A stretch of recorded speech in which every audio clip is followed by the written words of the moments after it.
ይገርማችኋል ነገር በስመ አብ ወወልድ ወመንፈስ ቅዱስ አሐዱ አምላክ አሜን በማለት የሚያስጀምር ነው።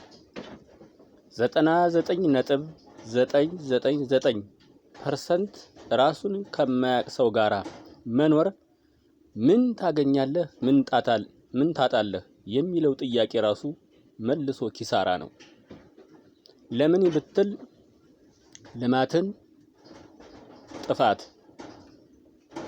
ጥፋትን ልማት ትርፍን ኪሳራ ኪሳራን ትርፍ ከሚል ሰው ጋራ እየተግበሰበስን እስከመቼ መኖሪያችን ይታያል? ውስጣችን እንደዚህ ከሆነ የሚበጀውን ዓለም ከየት እናመጣዋለን? አይገርማችሁም?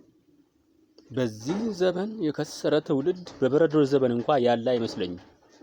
እንስሳትን አድኖ በሚበላበት ሰዓት የሚሰራ አይምሮ ዛሬ የከደ